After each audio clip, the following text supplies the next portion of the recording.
శాంతి. ఈరోజు 14/11/24. ఈరోజు నవంబర్ 14వ తేదీ సద్గురువారము. బాబా యొక్క విశేషమైనటువంటి ఈరోజు బాబాకు భోగ్ను కూడా అర్పించటం జరుగుతుంది. మరి బాబా నుండి ఈ కార్తీక మాసంలో ఎంతో శక్తిని కూడా పొందుతాము. మరియు ఆ శక్తిని లేదు ఆ రహస్యాన్ని, కార్తీక మాసం ఎలా జరుపుకోవాలనే రహస్యాన్ని ఇతరులకు కూడా తెలియపరుద్దాము. మరి రోజు బాబా యొక్క సాకార రూపంలోని మధురమైన మహావాక్యాల్ని విందాము. మధురమైన పిల్లలు, ఈ కనులకు ఏదైతే కనిపిస్తుందో దాన్నంతా చూస్తూ కూడా చూడకండి. దాని నుండి మమకారాన్ని తొలగించి వేయండి, ఎందుకంటే దీనికి మంటలు అంటుకొనున్నాయి. ఈ కళ్ళకు ఏదైతే కనిపిస్తుందో దాన్నంతా చూస్తూ కూడా చూడకండి. దాని నుండి మమకారాన్ని తొలగించి వేయండి, ఎందుకంటే దీనికి మంటలు అంటుకొనున్నాయి. ఈరోజు ప్రశ్న: ప్రపంచానికి తెలియని ఈశ్వరీయ గవర్నమెంట్ యొక్క గుప్త కర్తవ్యం ఏంటి? ప్రపంచానికి తెలియని ఈశ్వరీయ గవర్నమెంట్ యొక్క గుప్త కర్తవ్యం ఏంటి? జవాబు: ఈశ్వరీయ గవర్నమెంట్ ఆత్మలను పావనంగా తయారు చేసి దేవతలుగా తయారు చేస్తుంది. ఇది చాలా గుప్తమైన కర్తవ్యము. దీన్ని మనుషులు అర్థం చేసుకోలేరు. ఎప్పుడైతే మనుషులు దేవతలుగా అవుతారో అప్పుడే నరకవాసుల నుండి స్వర్గవాసులుగా అవ్వగలుగుతారు.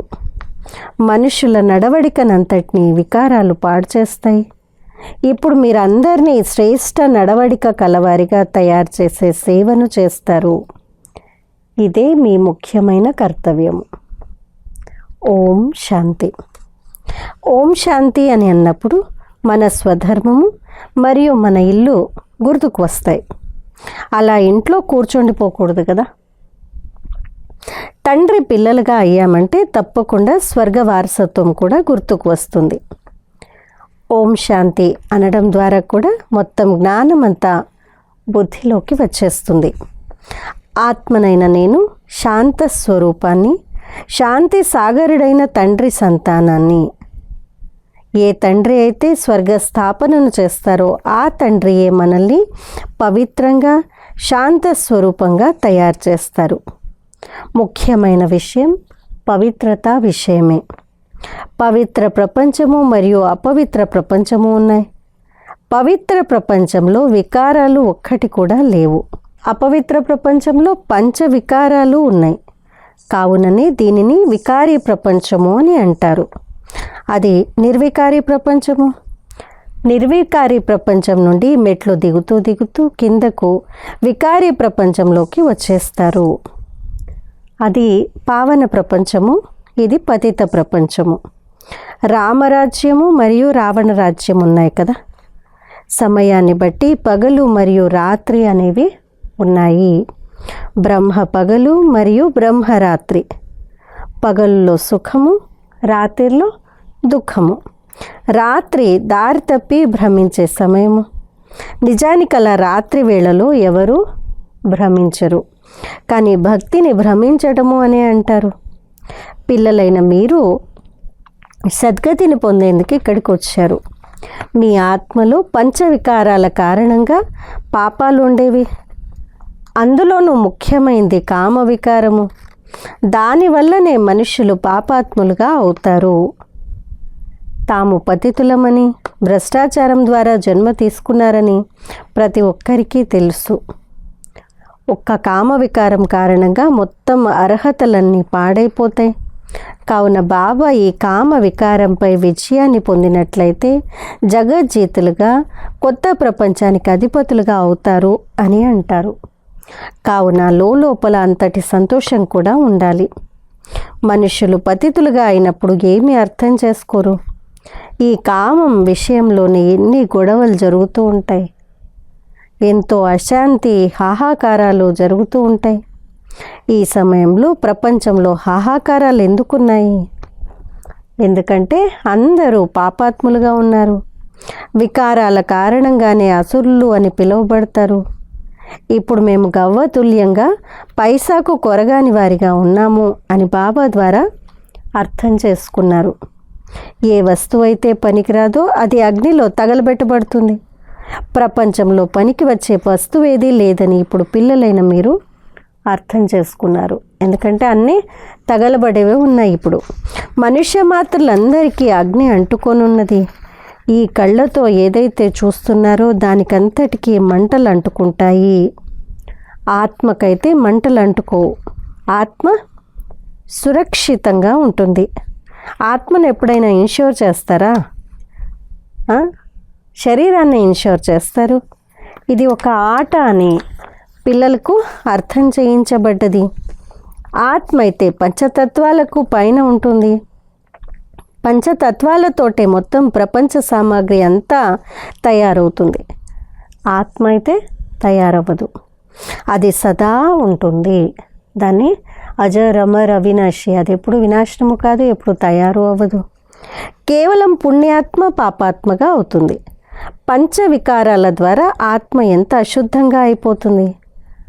పాపాల నుండి విముక్తులను చేసేందుకు ఇప్పుడు బాబా వచ్చారు. వికారాల వల్ల మొత్తం నడవడికంతా పాడైపోతుంది. నడవడిక అని దేన్నంటారో కూడా ఎవరికీ తెలియదు. పాండవ రాజ్యము, కౌరవ రాజ్యము అన్న గాయనం కూడా ఉంది. మరి ఇప్పుడు పాండవులు ఎవరు అన్నది ఎవరికీ తెలియదు. మేము ఈశ్వరీయ గవర్నమెంట్కు చెందిన వారము అని ఇప్పుడు మీరు అర్థం చేసుకుంటారు. రామరాజ్యాన్ని స్థాపించేందుకు తండ్రి వచ్చారు. ఈ సమయంలో ఈశ్వరీయ గవర్నమెంట్ ఏం చేస్తుంది? ఆత్మలను పావనంగా తయారు చేసి దేవతలుగా తయారు చేస్తుంది. అసలు దేవతలు ఎక్కడి నుండి వచ్చారు అన్నది ఎవ్వరికీ తెలియదు. కావుననే దీన్నే గుప్తమైన గవర్నమెంట్ అని అంటారు. నిజానికి వీరు కూడా మనుషులే, కానీ వీరు దేవతలుగా ఎలా అయ్యారు? ఎవరు తయారు చేశారు? దేవీ దేవతలు స్వర్గంలోనే ఉంటారు. మరి వారిని స్వర్గవాసులుగా ఎవరు తయారు చేశారు? స్వర్గవాసుల నుండి మళ్ళీ నరకవాసులుగా అవుతారు. మళ్ళీ నరకవాసుల నుండి స్వర్గవాసులుగా అవుతారు. ఇది మీకు కూడా ఇంతకుముందు తెలియదు. మరి ఇతరులు ఎలా తెలుసుకోగలరు? స్వర్గము అని సత్యుగాన్ని, నరకము అని కల్యుగాన్ని అంటారు. ఇది కూడా మీరు ఇప్పుడే అర్థం చేసుకున్నారు. ఈ డ్రామా రచింపబడి ఉంది. ఈ చదువు పతితుల నుండి పావనులుగా అయ్యేందుకు చదువుకునే చదువు. ఆత్మయే పతితంగా అవుతుంది. పతితుల నుండి పావనులుగా అయ్యే వృత్తిని తండ్రియే మీకు నేర్పించారు. పావనంగా అయినట్లయితే పావన ప్రపంచంలోకి వెళ్తారు. ఆత్మయే పావనంగా అవుతుంది. అప్పుడే స్వర్గానికి అర్హునిగా అవుతుంది. ఈ జ్ఞానం మీకు ఈ సంగమ యుగంలోనే లభిస్తుంది. పవిత్రంగా అయ్యేందుకు ఆయుధాలు లభిస్తాయి. పతిత పావనుడు అని ఒక్క తండ్రిని అంటారు. మమ్మల్ని పావనంగా తయారు చేయండి అని అంటారు. ఈ లక్ష్మీనారాయణులు స్వర్గాధిపతులుగా ఉండేవారు. మళ్ళీ 84 జన్మలను తీసుకొని పతితులుగా అయ్యారు. ఇతడికి పేరు కూడా శ్యామసుందరుడు అనే పెట్టడం జరిగింది. కానీ దీని అర్థాన్ని మనుషులు అర్థం చేసుకోరు. కృష్ణుని గూర్చి కూడా స్పష్టమైన వివరణ లభిస్తుంది. ఇందులో 2 ప్రపంచాలను వర్ణించారు. నిజానికి ప్రపంచమైతే ఒక్కటే. అదే కొత్తగా మరియు పాతగా అవుతుంది. మొదట చిన్నపిల్లలుగా ఉంటారు, మళ్ళీ వయస్సు పెరిగాక వృద్ధులైపోతారు. అలాగే ప్రపంచం కూడా కొత్త నుండి పాతగా అవుతుంది. మీరు అర్థం చేయించేందుకు ఎంతగా కష్టపడుతూ ఉంటారు. మీరు మీ రాజధానిని స్థాపించుకుంటున్నారు కదా. వీరు కూడా అర్థం చేసుకున్నారు కదా. అర్థం చేసుకోవడం ద్వారా ఎంత మధురంగా అయ్యారు. ఎవరు అర్థం చేయించారు? భగవంతుడు. యుద్ధాలు మొదలైన వాటి విషయమే లేదు. భగవంతుడు ఎంత వివేకవంతులుగా, జ్ఞానవంతులుగా తయారు చేస్తారు. శివుని మందిరంలోకి వెళ్ళి నమస్కరిస్తారు, కానీ వారెవరు ఏంటి అన్నది ఎవ్వరికీ తెలియదు. శివకాశి విశ్వనాథ్ గంగా అని కేవలం నామమాత్రంగా అంటారు. దాని అర్థాన్ని కొద్దిగా కూడా అర్థం చేసుకోరు. అర్థం చేయించే ప్రయత్నం చేస్తే మీరు మాకు వివరించేది ఏంటి? మేం వేదశాస్త్రాలు మొదలైనవన్నీ చదివాము అని అంటారు. ఈ విషయాలను ధారణ చేసేవారు పిల్లలైన మీలో కూడా నెంబర్ వారీగా ఉన్నారు. కొందరైతే మర్చిపోతారు, ఎందుకంటే పూర్తిగా రాతి బుద్ధి కలవారిగా అయిపోయారు. కావున ఇప్పుడు ఎవరైతే పారసబుద్ధి కలవారిగా అయ్యారో వారి పని ఇతరులను పారసబుద్ధి కలవారిగా తయారు చేయటం. రాతి బుద్ధి కలవారి నడవడిక కూడా అలాగే ఉంటుంది. ఎందుకంటే హంసలు మరియు కొంగలు ఉంటారు కదా. హంసలు ఎప్పుడు ఎవరికి దుఃఖాన్ని ఇవ్వరు, కొంగలు దుఃఖాన్ని ఇస్తాయి.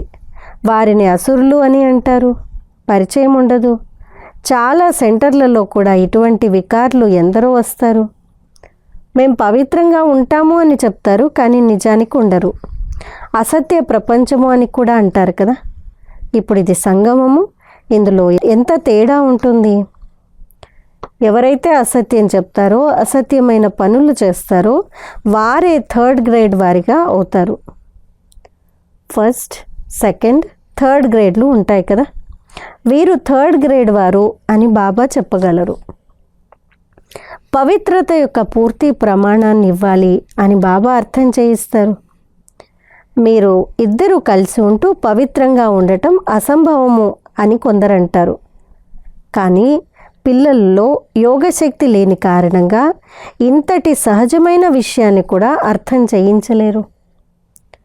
ఇక్కడ మమ్మల్ని భగవంతుడు చదివిస్తున్నారు అని వారికి విషయాన్ని ఎవరూ అర్థం చేయించరు. పవిత్రంగా అవ్వడం ద్వారా మీరు 84 జన్మలు స్వర్గాధిపతులుగా అవుతారు అని వారు చెప్తారు. చాలా అద్భుతమైన లాటరీ లభిస్తుంది, ఇందులో మాకింకా ఎక్కువ సంతోషం కలుగుతుంది అని పిల్లలు అంటారు. కొందరు పిల్లలు గంధర్వ వివాహం చేసుకుని పవిత్రంగా ఉండి చూపిస్తారు.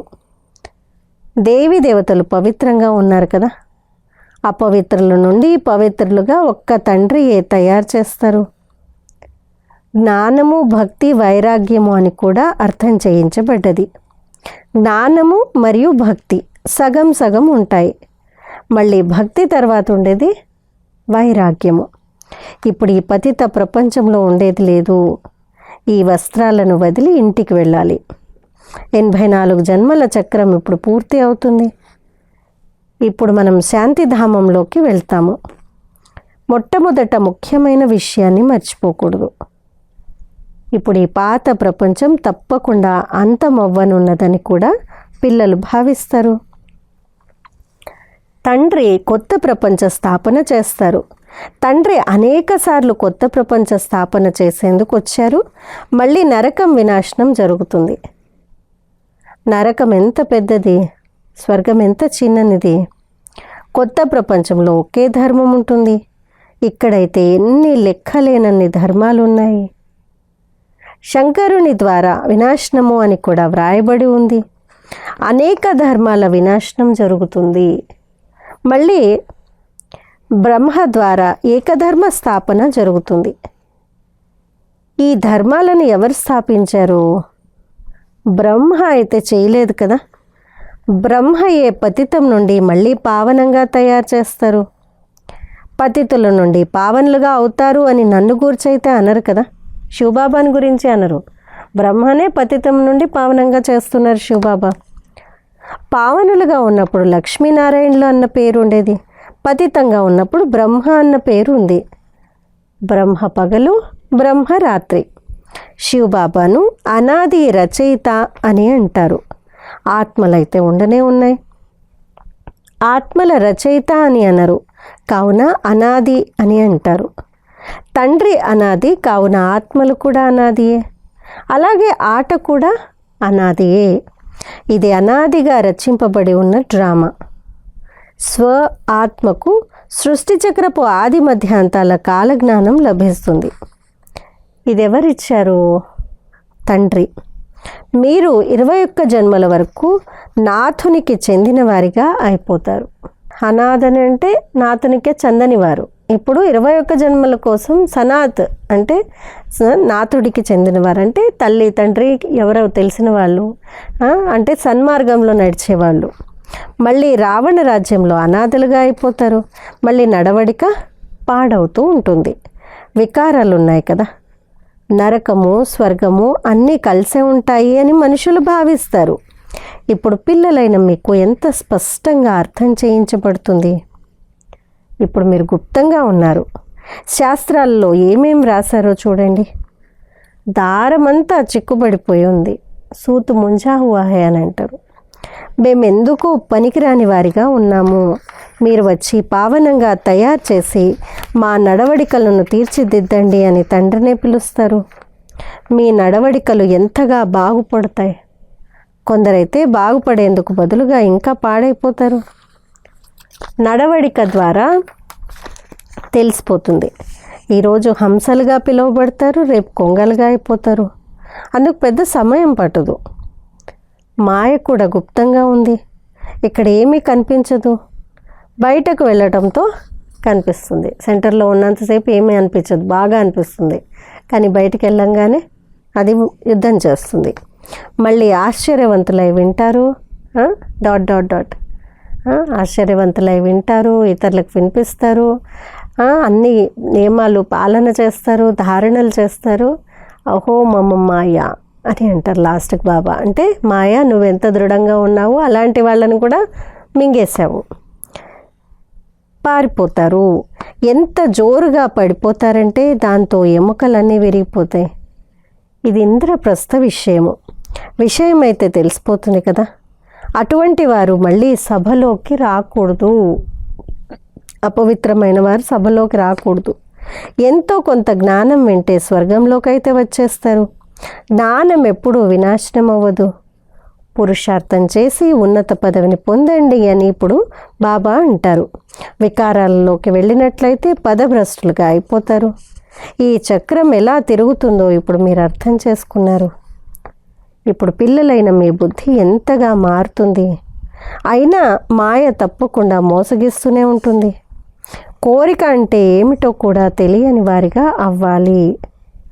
ఏదైనా కోరిక ఉన్నట్లయితే వెళ్ళిపోతారు. పైసాకు కూడా కొరగాని వారిగా అయిపోతారు. మంచి మంచి మహారథులను కూడా ఏదో ఒక విధంగా మోసగిస్తూనే ఉంటుంది. మళ్ళీ వారు హృదయాన్ని అధిరోహించలేరు.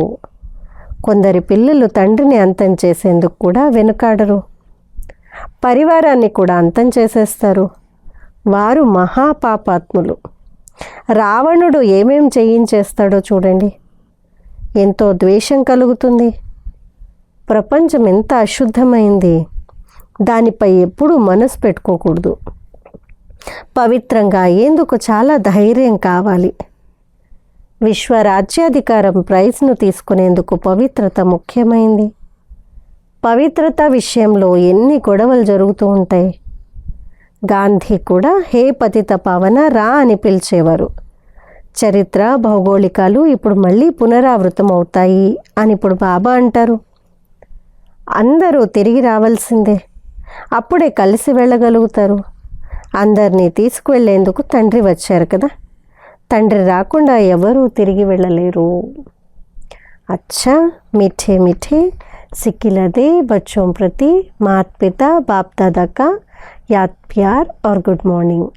रूहानी बाप की रूहानी बच्चों को नमस्ते.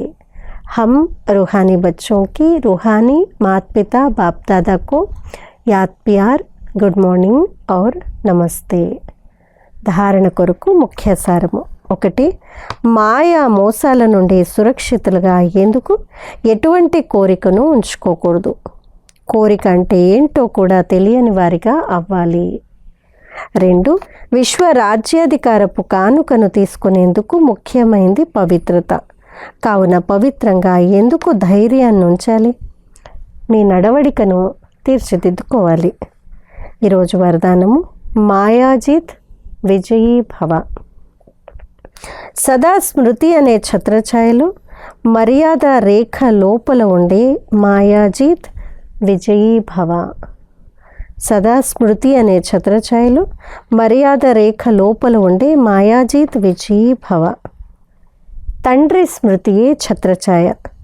ఛత్రఛాయలో ఉండటము అనగా మాయాజీత్గా విజయులుగా అవ్వటము. సదా స్మృతి అనే ఛత్రఛాయ క్రింద మరియు మర్యాదల రేఖ లోపల ఉన్నట్లయితే లోపలికి వచ్చేందుకు ఎవ్వరికీ ధైర్యం ఉండదు. మర్యాద రేఖ నుండి బయటకు వెళ్ళినట్లయితే వారిని తనవారిగా చేసుకోవటంలో మాయ కూడా తెలివైంది. కానీ మేము అనేక సార్లు విజయులుగా అయ్యాము. విజయమాల మా స్మృతి చిహ్నమే. ఈ స్మృతి ద్వారా సదా సమర్థంగా ఉన్నట్లయితే మాయ నుండి ఓటమి పొందజాలము. స్లోగన్: సర్వ ఖజానాలను స్వయంలో ఇముడ్చుకున్నట్లయితే సంపన్నత యొక్క అనుభవం కలుగుతూ ఉంటుంది. సర్వ ఖజానాలను స్వయంలో ఇముడ్చుకున్నట్లయితే సంపన్నత యొక్క అనుభవము కలుగుతూ ఉంటుంది. అచ్చా, ఈరోజు అవ్యక్త ఇషారా 14వ పాయింట్. अपने को निमित्त समझकर चलो तो सदा हल्के और सफलतामूर्त रहेंगे. స్వయాన్ని మీరు నిమిత్తంగా భావించి నడిచినట్లయితే సదా తేలికగా సఫలతామూర్తులుగా ఉంటారు. ఎలా భావించాలి? నిమిత్తులుగా భావించాలి. కభీ సేవా కమ్ హోతి కభీ జ్యాదా తో బోజ్ నా లగే. అప్పుడప్పుడు సేవ తక్కువగా ఉంటుంది, అప్పుడప్పుడు ఎక్కువగా ఉంటుంది. మరి అలాంటి సమయంలో కూడా బోజ్ అంటే బరువుగా అనిపించకూడదు. క్యా హోగా कैसे होगा, कराने वाला करा रहा है और मैं सिर्फ निमित्त बन कार्य कर रहा हूँ. सेवाधारी अर्थात निर्माण बन निर्माण करने वाले. బాబా అంటున్నారు అప్పుడప్పుడు అలా ఉంటుంది, అప్పుడప్పుడు తక్కువ ఉంటుంది, కొంచెం ఎక్కువ ఉంటుంది. ఎలా జరుగుతుంది? ఏమవుతుంది? చేయించేవారు చేయిస్తున్నారు, నేను కేవలం నిమిత్తంగా ఈ కార్యాన్ని చేస్తున్నాను అని భావించాలి. సేవాధారి అని అంటే నిర్మాణగా అయ్యి, అంటే ఇలాంటి అభిమానము అహంకారం లేని వారిగా అయ్యి నిర్మాణ కార్యం చేసేవారు. अगर निर्माण नहीं, मान की इच्छा है तो बोझ है, बोझ वाला कभी तीव्र नहीं जा सकता. इसलिए सदा हल्के रह सफलता मूर्त बनो. మరి బాబా అంటున్నారు ఒకవేళ నిర్మాణ్ అంటే అభిమానము గౌరవం కావాలి అనే అనుకునేటువంటి వాళ్ళు, అంటే నిర్మాణంగా లేరనుకోండి, మనస్సులో ఏదో ఒక కోరిక ఉన్నట్లయితే బరువు ఉన్నట్టు. మరి బరువు ఉండేటువంటి వాళ్ళు ఫాస్ట్గా వెళ్ళలేరు. కాబట్టి సదా తేలికగా సఫలతామూర్తులుగా అవ్వండి అని అంటున్నారు ఈరోజు బాబా. ఫాస్ట్గా మరియు సఫలతామూర్తులుగా తేలికగా అయ్యేటువంటి అభ్యాసమే ఈరోజు మనం చేద్దాము. అచ్చా, ఓం శాంతి.